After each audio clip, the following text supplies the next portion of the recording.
प्रदेश सरकार ने व्यापारियों को राहत देते हुए कोरोना कर्फ्यू में दुकानों का समय 9 से 5 बजे तक कर दिया है। वहीं 50% सवारियों की क्षमता के साथ बसें भी चलाने का निर्णय लिया गया है। फिलहाल सरकार द्वारा बसों को इंटरस्टेट रूट पर नहीं चलाया जाएगा।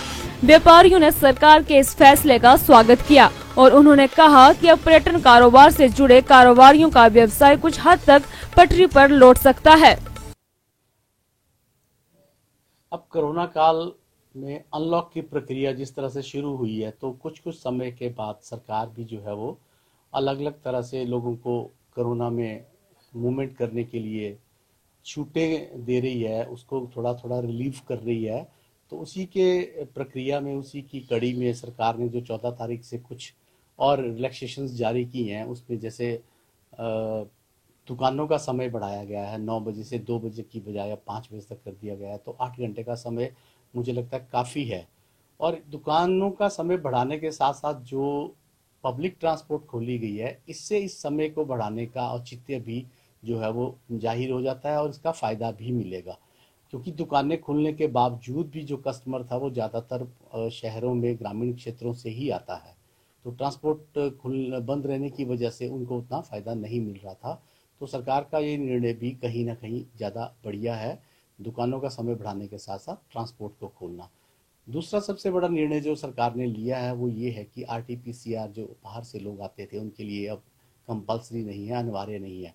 इसका सबसे ज़्यादा जो बड़ा फ़ायदा मिलेगा वो मिलेगा होटल इंडस्ट्री को, टूरिज़्म इंडस्ट्री को और टूरिज़्म से जुड़े हुए अलग व्यवसाय से जुड़े हुए अलग लोगों को, जो एडवेंचर टूरिज़्म से जुड़े हुए हैं, राफ्टिंग से जुड़े हुए हैं, पैराग्लाइडिंग से जुड़े हुए हैं। कुल मिला के जब टूरिस्ट हिमाचल में आएगा तो जून के महीना एक पीक सीजन होता है टूरिस्ट का।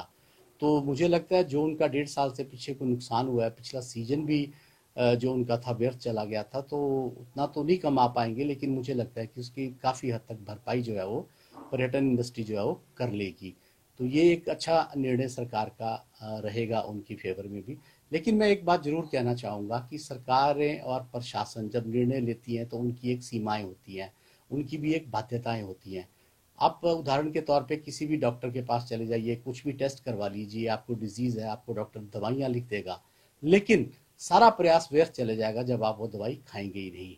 तो इसी तरह ही है, जब सरकार आपको कोई छूट देती है, आपकी जिम्मेवारी का एहसास करवाती है, तो सबसे बड़ा ये है, जब आप अधिकारों की बात करते हैं तो आप अपने कर्तव्यों को भी याद रखिए। सरकार द्वारा ये किए गए प्रयास तभी सार्थक हो पाएंगे धरातल पे, तभी इनका कोई औचित्य बन पाएगा यदि आप अपनी जिम्मेवारी समझते हुए, अपनी एक कर्तव्य समझते हुए ये जो सारी छूट दी गई है, ये जो सारी जिम्मेवारियां आप पे डाली गई हैं, इनका पूरी तरह से निर्वहन करते हुए सरकार के आदेशों का जो है वो पालन करेंगे, तभी ये जो है वो धरातल पे इसकी जो है वो व्यवस्था सामने आ पाएगी। दिव्य हिमाचल टीवी के लिए मंडी से बिप्लब सकलानी की रिपोर्ट।